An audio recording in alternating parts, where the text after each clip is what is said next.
Bonjour Reddit, j'ai besoin de me confier à propos de quelque chose qui s'est passé récemment, et un conseil me serait vraiment utile. Je m'appelle Noah. J'ai 32 ans et je suis au cœur d'une situation familiale qui m'a laissé humiliée, honnêtement, un peu en colère. Laissez-moi vous expliquer. Il y a quelques semaines, mon frère aîné, James, il a 34 ans, m'a appelé. Immédiatement, j'ai réalisé qu'il était dans un de ces modes grand frère, trop amical, trop joyeux et probablement en train de mijoter quelque chose. Noah, a-t-il dit, allongeant mon nom sur un ton chantant, tu vas adorer ça. J'ai prévu un événement spécial pour la famille, et toi, mon cher petit frère, tu es l'invité d'honneur. J'ai ri nerveusement parce que, soyons réalistes, les événements de James sont rarement quelque chose que j'apprécie. En grandissant, il avait l'habitude de me prendre pour cible de ses blagues. Rien de trop méchant, du moins au début. Il racontait à nos cousins des histoires sur moi qui faisais pipi au lit étant enfant, ou me filmait en secret en train de répéter ma routine pour le spectacle de talent du lycée et la montrait à tout le monde. Mais, avec le temps, les choses ont empiré. Lorsque j'ai eu 18 ans, il m'a organisé une fête de fin d'études surprise qui s'est avérée être une sorte de rôti. Tous mes amis et ma famille étaient invités, et James a passé la moitié de la soirée à raconter des histoires embarrassantes de mon enfance. Il a même engagé un comédien pour m'imiter, avec une mauvaise perruque et des blagues sur mon adolescence maladroite. Sur le moment, j'ai ri, mais au fond, ça m'a beaucoup blessé. Je ne voulais pas tirer de conclusion hâtive, alors j'ai demandé à James de quoi il s'agissait. Oh, allez, a-t-il dit. C'est juste une petite chose familiale sans importance. Fais-moi confiance, tu vas adorer. Lui faire confiance? Oui, bien sûr. Quelques jours plus tard, j'ai reçu un email d'aspect officiel de James intitulé « L'événement de l'année ». Il était formaté comme une invitation, avec des polices en gras et même une photo d'archive kitsch de coupe de champagne. Il disait « Rejoignez-nous pour une soirée de rire, d'amour et de célébration alors que nous honorons Noah, notre unique frère et ami. » Code vestimentaire, décontracté chic. Lieu, la maison de maman et papa. Heure, 19h. Ça semblait assez innocent, mais mon instinct me disait qu'il y avait quelque chose de plus. J'ai appelé ma mère pour obtenir le scoop, mais elle s'est montrée étonnamment réservée. Oh, chérie, James veut juste te célébrer, a-t-elle dit. Il a beaucoup travaillé le dessus. Cela n'a fait qu'accroître mes soupçons. Que James travaille dur sur quelque chose signifiait généralement qu'il mettait beaucoup d'efforts pour orchestrer une blague. J'ai envisagé de sauter l'événement complètement, mais ma petite amie, Ava, m'a convaincue d'y aller. Si c'est une blague, tu peux partir, a-t-elle dit. Et, si ce n'est pas le cas, c'est peut-être sa façon de compenser toutes ces années de moquerie. Le soir de l'événement, Ava et moi sommes arrivés chez mes parents un peu avant 19h. L'endroit était décoré de serpentins, de ballons et d'une banderole qui disait « Noah, l'homme, le mythe, la légende ». C'était kitsch, mais je l'admets, ça m'a fait sourire. La plupart de la famille était déjà là, maman, papa, mes cousins et même ma tante Linda, qui se présente rarement à quoi que ce soit. Tout le monde buvait et discutait, et, pendant un moment, j'ai pensé que j'avais peut-être surréagi. Peut-être que James avait vraiment prévu une soirée agréable pour moi. Puis, James est apparu, un microphone à la main. « Mesdames et messieurs, a-t-il annoncé, merci à tous d'être venus ce soir. Nous sommes ici pour célébrer mon petit frère, Noah. C'est un homme aux multiples talents, un homme avec beaucoup d'humour et un homme qui nous a fourni un divertissement sans fin au fil des ans. » La façon dont il a dit « divertissement » a fait sonner les alarmes dans ma tête. James a cliqué sur une télécommande et un écran de projecteur s'est allumé derrière lui. La première diapositive était une photo de moi bébé, nu sur une couverture.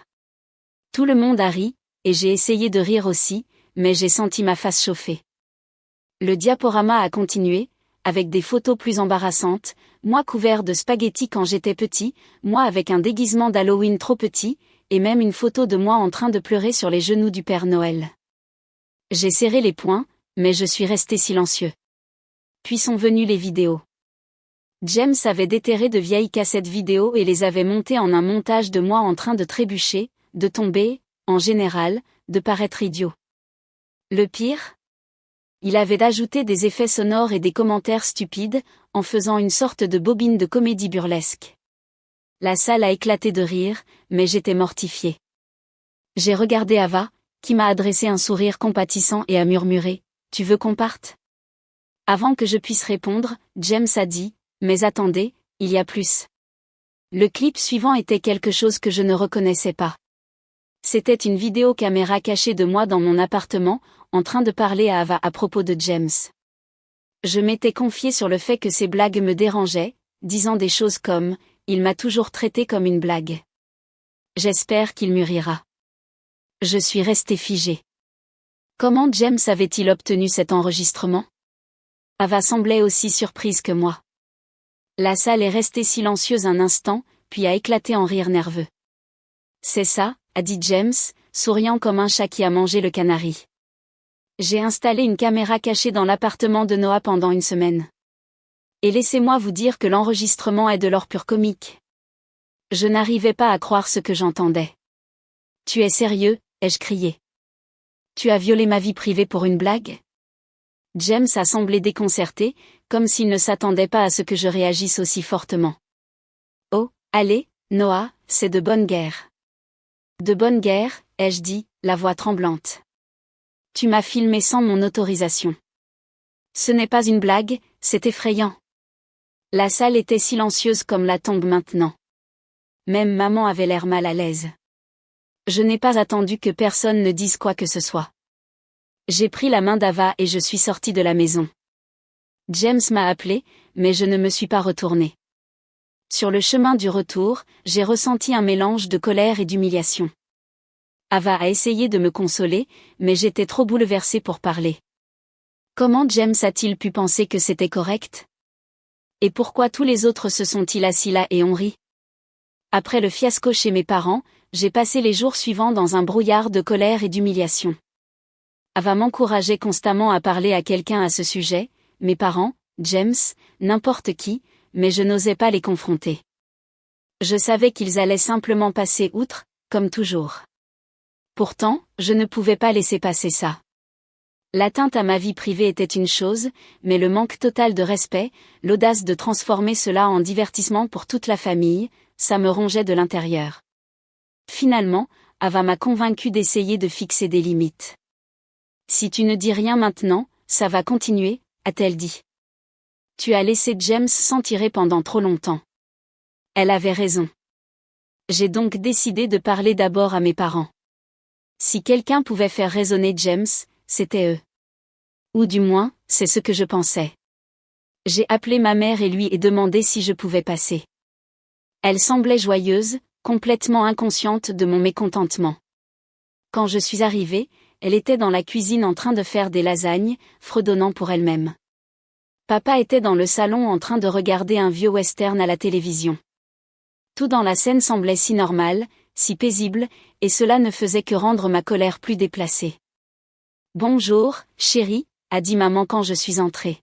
« Tu as l'air fatiguée. Tout va bien ?»« Pas vraiment, » ai-je dit, en essayant de garder mon ton neutre. « On peut parler ?» Elle s'est essuyée les mains avec une serviette et m'a indiqué de m'asseoir à la table de la cuisine. Papa a coupé le son de la télévision et nous a rejoints, avec une expression de légère inquiétude. J'ai pris une grande inspiration et me suis lancée. Écoutez, j'ai besoin de vous parler de James. Ce qu'il a fait à la fête, ce n'était pas bien. Il a franchi une ligne, maman. Il m'a filmé dans mon propre appartement. Maman, ce n'est pas une blague, c'est une violation de ma vie privée. Papa s'est affalé sur sa chaise. Fils, il faut apprendre à accepter une blague. James ne voulait pas te faire de mal. C'est ton frère. Ce n'est pas une excuse, ai-je rétorqué. Vous faites toujours ça. Vous minimisez son comportement comme si ce n'était pas grand-chose, mais si. Il m'a humilié devant toute la famille. Il m'a fait sentir comme un parfait idiot. L'expression de maman s'est durcie. Noah, on ne va pas s'asseoir ici pour critiquer James. Il a beaucoup mis d'efforts dans cette fête parce qu'il t'aime. Peut-être qu'il a un peu dépassé les bornes, mais tu dois te détendre. Je n'arrivais pas à croire ce que j'entendais. Me détendre? Tu es sérieuse? Si les rôles étaient inversés, si je lui avais fait une blague comme ça à James, vous seriez furieux. C'est différent, a dit papa, faisant un geste de la main avec dédain. James a un sens de l'humour différent. Toi, tu as toujours été plus sensible. Sensible, ai-je répété, la voix tremblante. Il ne s'agit pas de ma sensibilité, il s'agit de respect. Et je vous le dis, j'en ai assez. Je veux que vous parliez à James et que vous lui disiez que ça doit s'arrêter. Maman a secoué la tête. Noah, tu es un homme adulte. Si tu as un problème avec James, tu dois le régler toi-même. On ne va pas s'en mêler. C'était la fin de cette conversation. Je suis sortie de chez eux en me sentant encore plus mal qu'à mon arrivée. Ava m'attendait à la maison, et quand je lui ai raconté ce qui s'était passé, elle n'a pas été surprise. Ils ont choyé James pendant des années, a-t-elle dit. Tu dois lui parler directement. Je n'avais pas envie de le faire, mais elle avait raison. Je lui ai donc envoyé un texto ce soir-là. Je l'ai gardé calme et direct, même si j'avais envie de lui dire de tout. James, on doit parler de la fête. Je ne suis pas d'accord avec ce que tu as fait, surtout l'histoire de la caméra cachée. Je comprends que tu aimes faire des blagues, mais ça a été trop loin. J'ai besoin que tu respectes mes limites à l'avenir. Garde les blagues dans des limites raisonnables. Il n'a pas répondu pendant 2 jours. Quand il l'a finalement fait, sa réponse était exaspérante et informelle. Détends-toi, petit frère. C'était juste une blague. Tu prends ça trop au sérieux. Peut-être que tu devrais essayer de te détendre pour une fois. La vie est trop courte pour être aussi tendue. J'ai regardé le message, le sang bouillant. C'était exactement le genre de réponse dédaigneuse et condescendante auquel je m'attendais. James avait toujours été comme ça, charmant et charismatique en surface, mais complètement incapable d'assumer la responsabilité de ses actes. Il aimait être le centre de l'attention, et il se fichait de qui il devait piétiner pour y arriver. J'ai décidé de l'appeler. Les textos ne suffiraient pas. Il a répondu au 3e coup de fil, avec sa voix agaçante et joyeuse. Noah.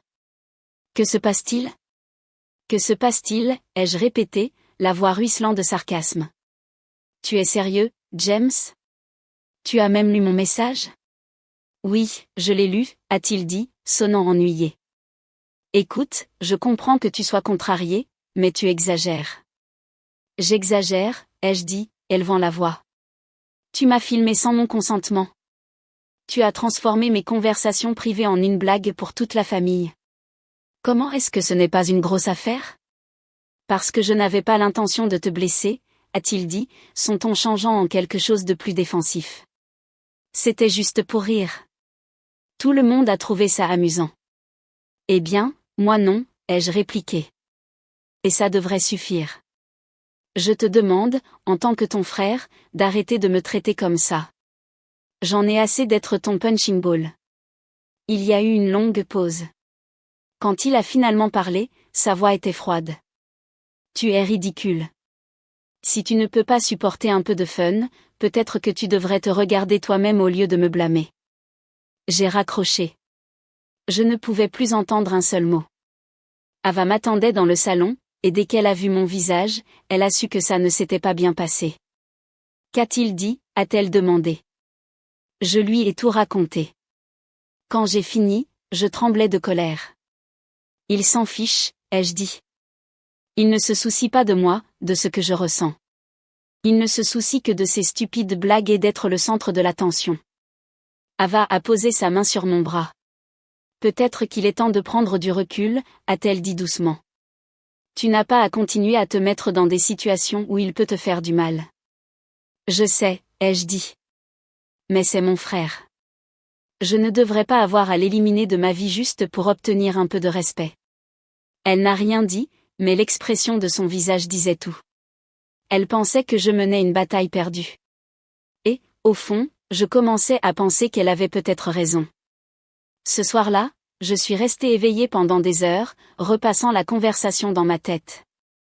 Aussi fort que j'essaie, je n'arrivais pas à me débarrasser du sentiment que ce n'était pas fini. James n'allait pas s'arrêter, et mes parents ne me soutiendraient pas. Si je voulais que les choses changent, j'allais devoir trouver comment faire en sorte que cela se produise par moi-même. J'ai presque raté la réunion familiale suivante. Après le dernier fiasco, et que James ait ignoré mes tentatives pour établir des limites, je ne pouvais pas m'imaginer faire face à une autre soirée d'humiliation. Mais maman m'a appelé 3 jours avant l'événement et m'a fait culpabiliser comme si elle auditionnait pour un drame primé. « Noah, tu dois venir », a-t-elle dit, d'une voix suppliante. James planifie ça depuis des semaines. Ça va être amusant, et toute la famille a hâte de te voir. Tu ne peux pas laisser un petit désaccord gâcher tout ça.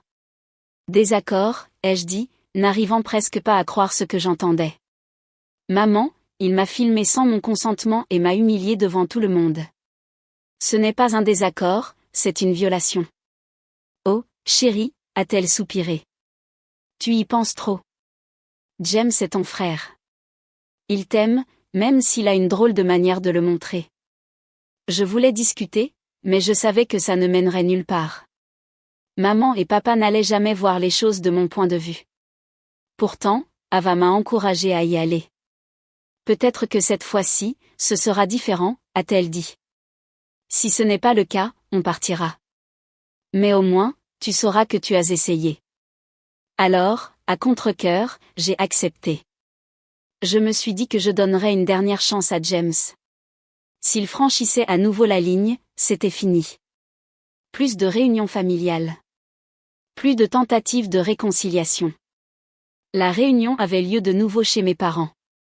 Quand Ava et moi sommes arrivés, l'endroit était déjà plein. Les habitués étaient là, maman, papa, James, sa femme Lorraine, et un tas de cousins et de parents éloignés que je n'avais pas vus depuis des mois. Il y avait aussi quelques visages inconnus. J'ai appris plus tard que c'étaient des amis de James, des gens qu'il avait invités pour animer la fête. Dès que nous sommes entrés, James nous a salués avec un grand sourire et un câlin d'ours exagéré. Noah. Mon petit frère préféré. Je suis tellement content que tu aies pu venir. J'ai forcé un sourire, essayant de garder les choses civilisées. Merci pour l'invitation, ai-je dit, même si je ne le pensais pas. Il m'a tapé dans le dos. Tu vas adorer cette soirée. J'ai prévu des choses géniales. Ça a immédiatement fait sonner les alarmes, mais je n'ai rien dit. J'ai simplement hoché la tête et j'ai suivi Ava dans le salon, où elle a entamé une conversation avec un de mes cousins. Je suis resté silencieux, observant James se déplacer dans la pièce, charmant tout le monde avec son sourire facile et son esprit vif. Il était dans son élément, et je n'arrivais pas à me débarrasser du sentiment que je tombais dans un piège. Environ 1 heure après le début de la soirée, James s'est levé et a fait teinter son verre pour attirer l'attention de tous. Très bien, tout le monde, a-t-il dit, souriant à pleines dents.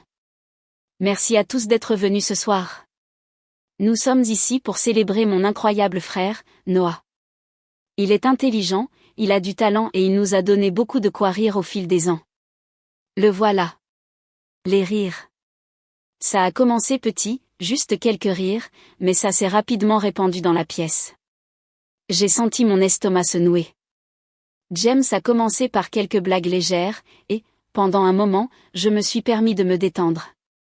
Il a raconté une histoire amusante sur la façon dont j'avais essayé de construire une cabane dans les arbres quand j'étais enfant et que j'avais fini par me planter la chemise dans l'arbre.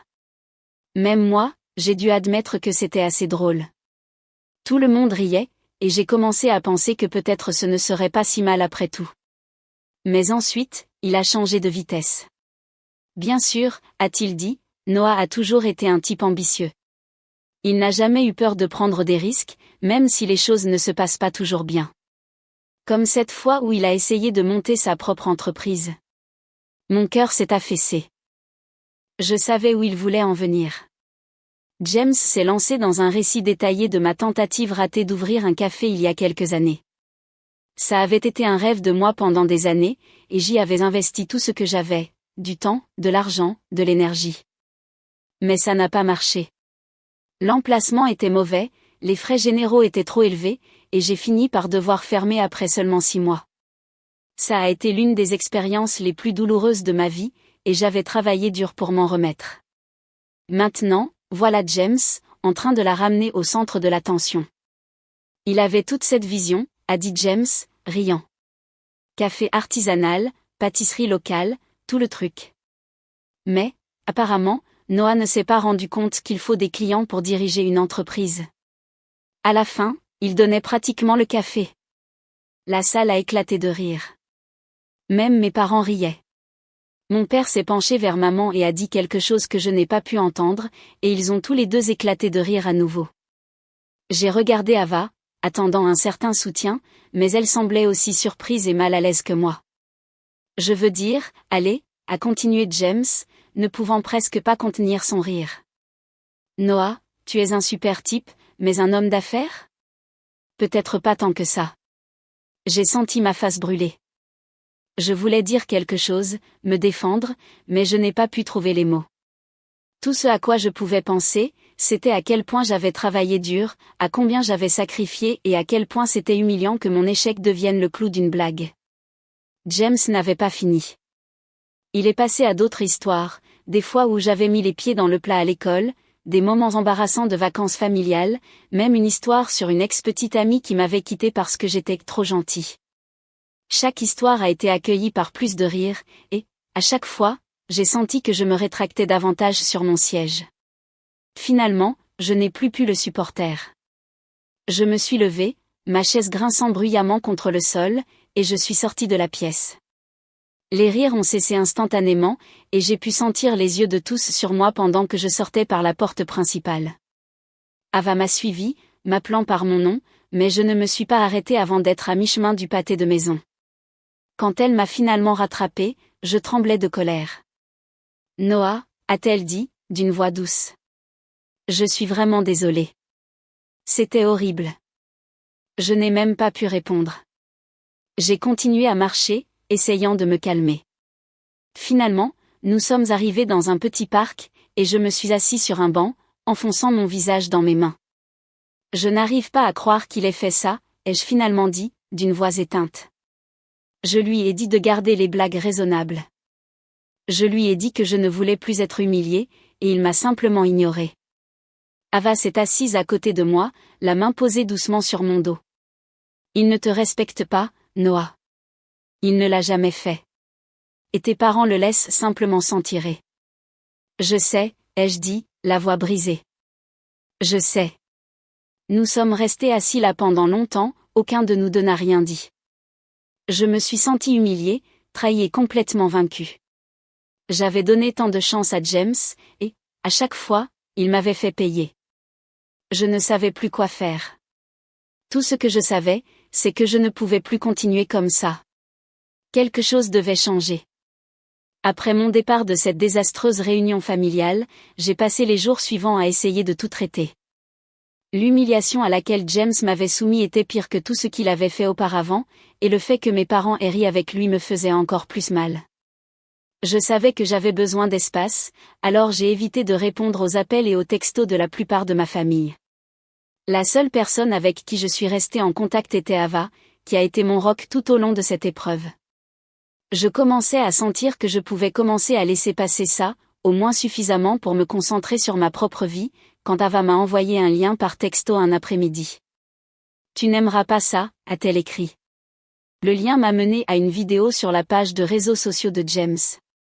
Je me suis senti mal au ventre au moment où j'ai vu le titre, L'effondrement de Noah, édition Rôti familiale.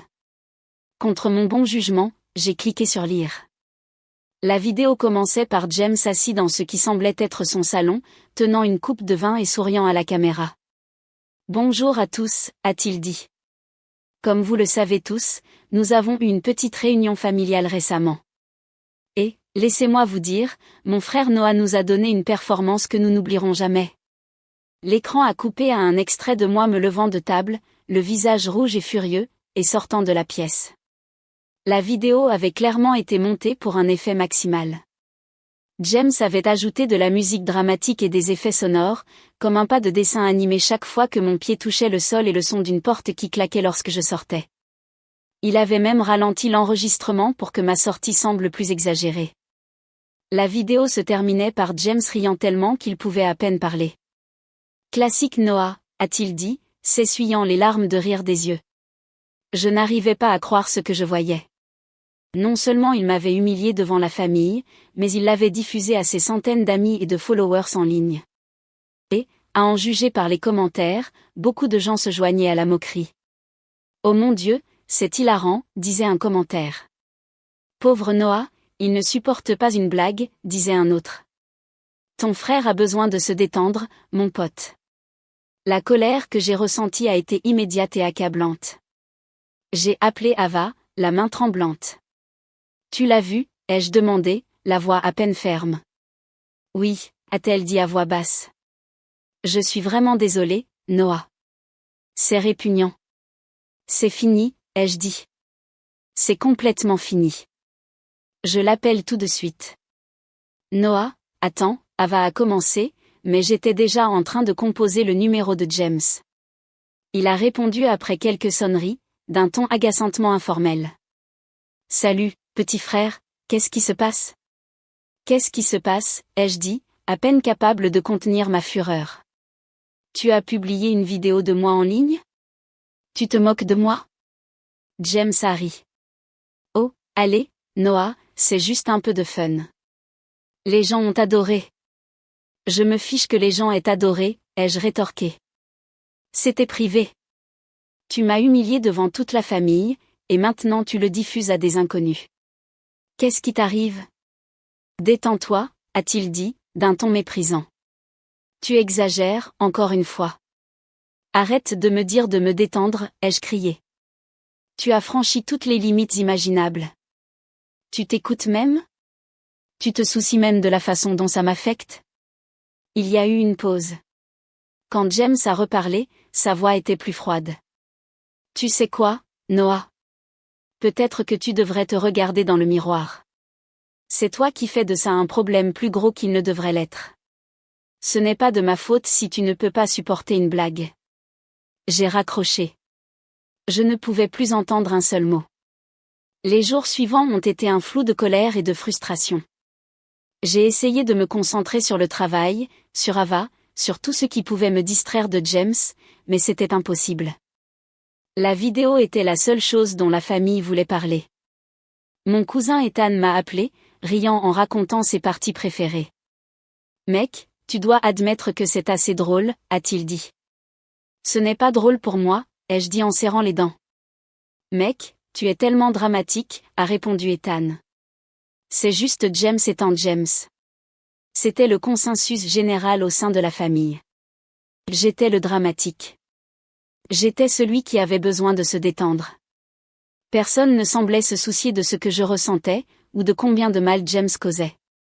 La goutte d'eau qui a fait déborder le vase est arrivée une semaine plus tard, quand maman a appelé pour remettre les choses au clair. Elle a commencé par son ton habituel de culpabilisation. Noah, chérie, cette histoire avec James a assez duré.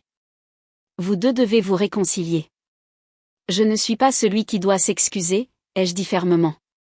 C'est lui qui a franchi la ligne. Je sais, a-t-elle dit, même si elle ne semblait pas le dire sérieusement. Mais c'est ton frère. La famille est plus importante que les disputes insignifiantes. Des disputes insignifiantes, ai-je répété, élevant la voix. Il m'a humilié devant tout le monde. Il a violé ma vie privée. Et maintenant, il a fait de moi une blague en ligne. Comment est-ce insignifiant? Oh, Noah, a-t-elle dit avec un soupir. Tu as toujours été si sensible. Ça a été ça. Je ne pouvais plus entendre un seul mot. Si vous n'êtes pas prêt à prendre ça au sérieux, alors on n'a rien à se dire, ai-je dit. Au revoir, maman. Après avoir raccroché, Ava m'a trouvé assis sur le canapé, en train de regarder mon téléphone. Qu'est-ce qui s'est passé, a-t-elle demandé. La même chose que d'habitude, ai-je dit avec amertume. Je suis le problème. James s'en sort, et c'est moi qui exagère. Elle s'est assise à côté de moi et m'a pris la main. Noah, ce n'est pas sain. Ta famille ne te respecte pas, et James ne va pas s'arrêter. Tu dois décider ce qui est le mieux pour toi. Une semaine plus tard, mes parents m'ont invité à un dîner de réconciliation familiale.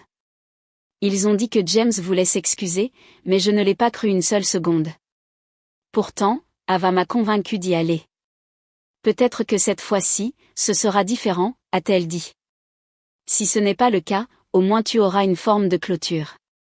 Quand nous sommes arrivés, James était déjà là, assis à la tête de la table comme s'il était le propriétaire des lieux. Il m'a salué avec un sourire narquois, et j'ai immédiatement regretté d'être venu. Le dîner a commencé tendu, mais civilisé. Maman et papa essayaient toujours d'orienter la conversation vers des sujets neutres, mais il n'a pas fallu longtemps avant que James ne parle. Noah, a-t-il dit, d'un ton peu sincère, je veux juste dire que je suis désolé si tu t'es senti humilié par la vidéo. Ce n'était pas mon intention. Je l'ai regardé fixement. Si tu t'es senti humilié? Tu es sérieux? Allez, a-t-il dit, levant les yeux au ciel. J'essaie de m'excuser. Ce n'est pas une excuse, ai-je dit. C'est te couvrir. Le sourire narquois de James a disparu, remplacé par quelque chose de plus sombre. Tu sais quoi, Noah? Bon. Tu veux la vérité? Je suis jaloux de toi. Je l'ai dit. Tu as toujours été l'enfant d'or, le chouchou de maman et papa, celui qui ne peut rien faire de mal. Pendant ce temps, je suis le raté qui doit faire rire tout le monde juste pour qu'on le remarque. La salle est tombée silencieuse. Je ne savais pas quoi dire.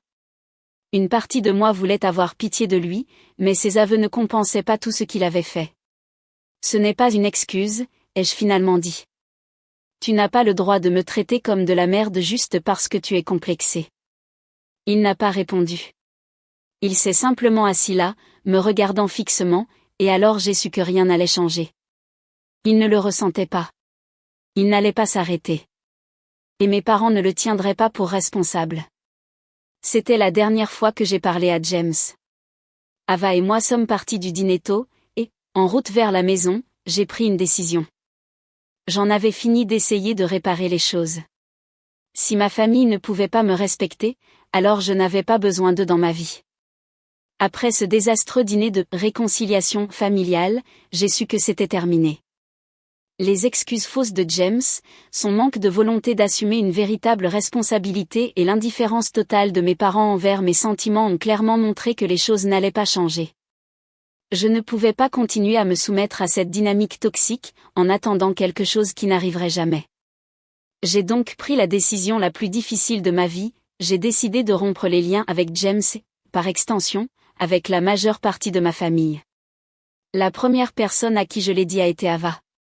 Elle avait été mon roc tout au long de cette épreuve, et je savais qu'elle me soutiendrait quoi qu'il arrive. Quand je lui ai raconté ma décision, elle n'a pas essayé de me dissuader. Je crois que tu fais ce qu'il faut, a-t-elle dit doucement. Ce n'est pas facile, mais tu dois protéger ta paix. Pourtant, ce n'était pas facile à mettre en œuvre. Rompre les liens avec James était une chose, je l'avais déjà évité pendant des semaines, mais prendre mes distances avec mes parents était une autre histoire. Non seulement ils étaient complices du comportement de James, mais ils le permettaient activement. Mais ils restaient mes parents, et, autant qu'ils m'aient blessé, je ne pouvais pas effacer complètement les bons souvenirs que j'avais d'eux. J'ai hésité à leur écrire une lettre, à les appeler ou à simplement disparaître de leur vie complètement. Finalement, j'ai décidé d'écrire une lettre. J'avais besoin qu'ils comprennent mes raisons, sans interruption ni discussion. Dans la lettre, j'ai expliqué comment le comportement de James au fil des années m'avait blessé, et comment leur défense constante de lui n'avait fait qu'empirer les choses. Je leur ai dit que je les aimais, mais que je ne pouvais pas continuer à faire partie d'une dynamique familiale qui refusait de respecter mes limites. J'ai terminé la lettre en disant que j'espérais qu'ils seraient disposés à réfléchir à leurs actes, et que, s'ils voulaient un jour avoir une conversation honnête sur la reconstruction de notre relation, j'y serais ouvert. Mais, jusqu'à ce moment-là, j'avais besoin de m'éloigner. J'ai envoyé la lettre par courrier et j'ai attendu. Les jours sont devenus une semaine, et je n'ai rien su d'eux. Ava a essayé de me rassurer en disant qu'ils avaient probablement besoin de temps pour le traiter, mais, au fond, je savais que ce n'était pas le cas. Ils n'allaient pas assumer la responsabilité de leur part dans tout ça. J'étais leur fils sensible, celui qui ne pouvait pas supporter une blague. Ils n'allaient pas changer cette narration, quoi que je dise. Puis, un matin, Ava m'a réveillée avec une expression sombre sur le visage. Noah, a-t-elle dit, me tendant son téléphone. Tu dois voir ça. J'ai pris le téléphone et j'ai vu qu'elle avait ouvert la page de réseaux sociaux de James. En haut, il y avait une nouvelle publication, une longue diatribe à mon sujet. Le titre disait « Quand ton frère ne peut pas supporter un peu de fun familial ». James avait écrit un récit détaillé de tout ce qui s'était passé au dîner familial, se présentant lui-même comme la victime. Selon lui, j'étais le petit frère excessivement sensible et donneur de leçons qui ne pouvait pas supporter une blague. Il a affirmé que ma décision de rompre les liens avec la famille était une exagération et m'a accusé d'essayer de punir tout le monde pour quelque chose qui n'était pas grand-chose. Il a même insinué qu'Ava m'avait influencée, la qualifiant de toxique et de manipulatrice. Les commentaires étaient un mélange.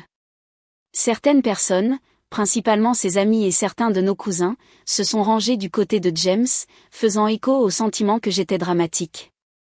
Mais d'autres m'ont défendu, disant que James avait franchi une ligne et que j'avais tout à fait le droit de fixer des limites.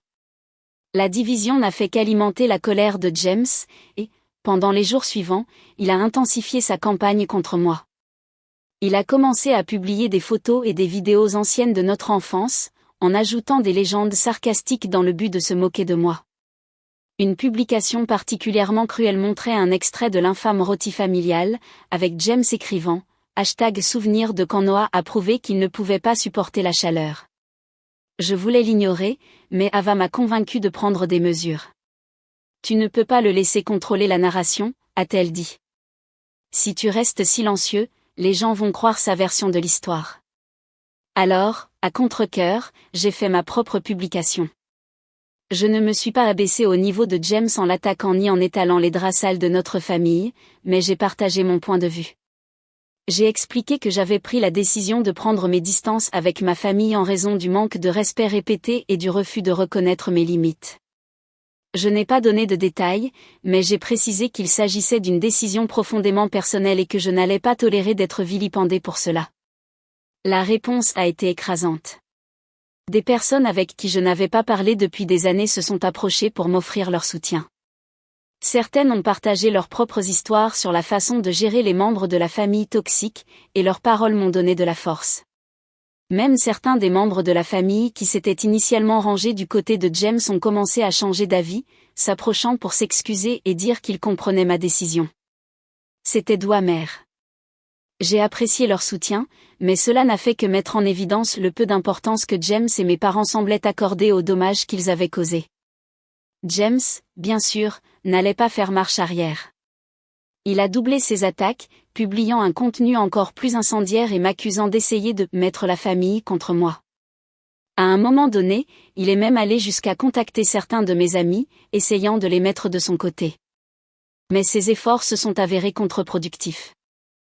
Plus il s'acharnait, plus les gens commençaient à le voir pour ce qu'il était vraiment, un intimidateur mesquin et complexé qui ne supportait pas d'être démasqué.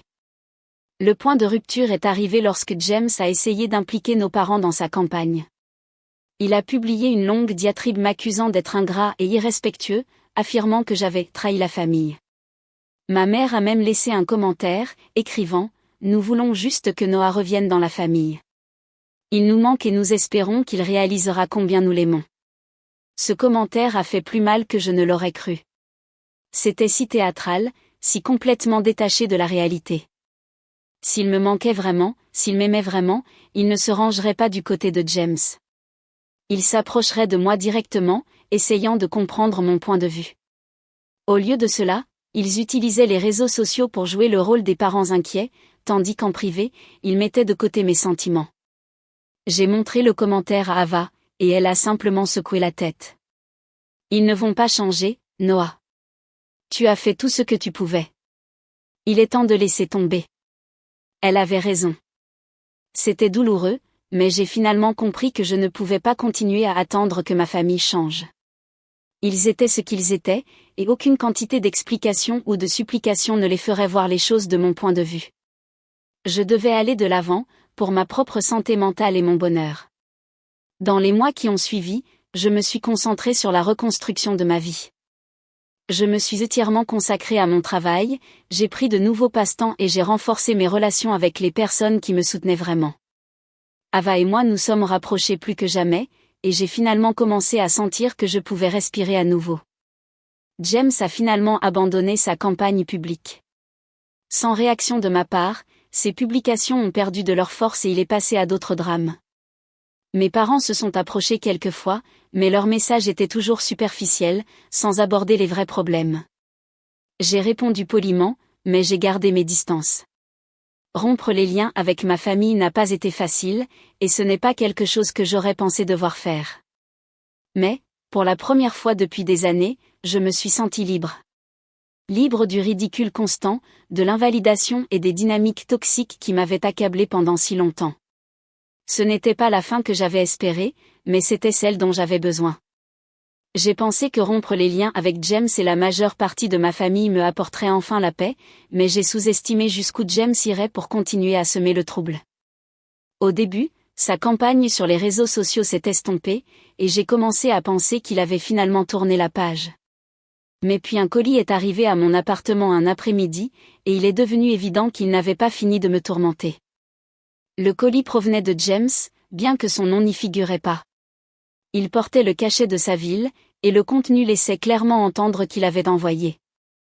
À l'intérieur, il y avait une collection d'impressions, des captures d'écran des publications sur les réseaux sociaux que j'avais faites après avoir rompu les liens, des photos d'il y a des années qu'il avait déterrées, et même une copie imprimée de la lettre que j'avais envoyée à mes parents. Griffonnés en haut de la page au marqueur noir se trouvaient les mots « Tu peux courir, mais tu ne peux pas te cacher ». J'ai senti un frisson parcourir mon dos en regardant le colis. Ava était au travail, donc j'étais seule dans l'appartement, et, pour la première fois de toute cette épreuve, j'ai ressenti une vraie peur. Ce n'était pas seulement James qui était méchant, cela ressemblait à une menace. Quand Ava est rentrée à la maison ce soir-là, je lui ai montré le colis. Elle était aussi horrifiée que moi. « Noah, ce n'est pas normal, a-t-elle dit. Il monte en puissance. Tu dois faire quelque chose. » J'ai hoché la tête, mais je ne savais pas quoi faire. Je n'avais jamais été dans une situation comme celle-ci auparavant. Rompre les liens s'était senti comme l'option nucléaire, le dernier recours. Que pouvais-je faire de plus ? Le lendemain, j'ai appelé une avocate. Je n'en avais jamais engagé une auparavant, donc je ne savais pas par où commencer. Mais, après quelques recherches, j'ai trouvé une avocate locale nommée Rachel qui était spécialisée en droit de la famille et en cas de harcèlement. Quand je lui ai expliqué la situation par téléphone, elle n'a pas hésité. « Tu dois intenter une action en justice », a-t-elle dit. Ça a dépassé une simple dispute familiale. C'est du harcèlement, tout simplement. Rachel était une femme sensée d'une quarantaine d'années, aux traits fins et au comportement calme et autoritaire. Quand je l'ai rencontrée en personne, elle m'a immédiatement fait sentir que j'étais entre de bonnes mains. Elle m'a demandé d'apporter tout ce que j'avais, des captures d'écran des publications de James, le colis qu'il avait envoyé et toute autre preuve de son comportement. Pendant la semaine suivante, nous avons construit un dossier. Pendant que je travaillais avec Rachel, James a semblé sentir que quelque chose se passait. Il a commencé à publier plus fréquemment, redoublant d'attaques. Il a même fait une vidéo affirmant que j'essayais de ruiner sa vie et que j'avais mis toute la famille contre moi. C'était plein de mensonges, mais peu importe. Son objectif n'était pas de dire la vérité, c'était de se peindre lui-même comme la victime et moi comme le méchant. Lorsque nous avons demandé une ordonnance de non-communication, James a reçu les documents, et la réaction a été immédiate. Il m'a appelé à plusieurs reprises, laissant des messages vocaux pleins de colère que Rachel m'a dit de garder comme preuve. Un message vocal en particulier a été mis en évidence. Sa voix était pâteuse, comme s'il avait bu, et il a dit « Tu crois que tu peux simplement m'éliminer de ta vie ? Tu crois que tu peux m'emmener devant les tribunaux ? Tu n'es rien sans moi, Noah. Tu n'as jamais été rien. » Entendre ces mots a fait plus mal que je ne l'aurais cru. Autant que je détestais James, une partie de moi voulait toujours son approbation. Mais ce message vocal a également solidifié ma résolution. Il ne s'agissait pas seulement de me protéger moi-même, il s'agissait de l'affronter une fois pour toutes. L'audience au tribunal était prévue quelques semaines plus tard. Rachel m'a expliqué à quoi m'attendre, mais j'étais toujours un paquet de nerfs. Le jour de l'audience, Ava est venue avec moi pour me soutenir, et j'étais reconnaissant de l'avoir à mes côtés. James, bien sûr, s'est présenté avec un air suffisant sur le visage, accompagné d'un avocat qui semblait tout aussi suffisant. L'audience a été tendue. Rachel a présenté nos preuves, les publications sur les réseaux sociaux, le colis, les messages vocaux, et a fait valoir de manière convaincante que le comportement de James constituait du harcèlement. L'avocat de James a essayé de minimiser le tout, arguant que tout n'était que drames familiaux et que j'exagérais. Mais, lorsque le juge a entendu les messages vocaux, son expression a changé. Il était clair qu'il ne croyait pas les excuses de James. Quand ce fut le tour de James de parler, il ne s'est fait aucun cadeau. Il a divagué sur la façon dont j'avais trahi la famille et m'a accusé d'essayer de détruire sa réputation. À un moment donné, il a même dit « c'est ce que fait Noah ». Il se fait passer pour la victime et fait en sorte que tout le monde ait l'air mauvais. Le juge l'a interrompu. Monsieur, nom de famille de James, cette audience ne porte pas sur vos opinions sur le caractère de votre frère. Il s'agit de vos actes. Veuillez vous en tenir aux faits. James est devenu rouge et a murmuré des excuses, mais le mal était fait. À la fin de l'audience, il était clair que le juge était de mon côté. Il a accordé l'ordonnance de non-communication, qui interdisait à James de communiquer avec moi directement ou indirectement, même par le biais des réseaux sociaux. Il lui a également été ordonné de supprimer toutes les publications et vidéos qu'il avait faites à mon sujet. Quand le juge a annoncé sa décision, j'ai ressenti un sentiment de soulagement accablant. Pour la première fois depuis des mois, j'ai senti que j'avais un certain contrôle sur la situation. James, en revanche, avait l'air furieux. En sortant de la salle d'audience, il m'a regardé fixement et a murmuré quelque chose entre ses dents, mais je m'en suis fichu. J'en avais fini de me laisser intimider. L'ordonnance de non-communication a été un tournant dans ma vie. Il ne s'agissait pas seulement de tenir James à l'écart, il s'agissait de retrouver mon sens de moi-même. Pendant si longtemps, je l'avais laissé dicter la narration, tant au sein de la famille que dans ma propre tête. Mais maintenant, je prenais enfin position.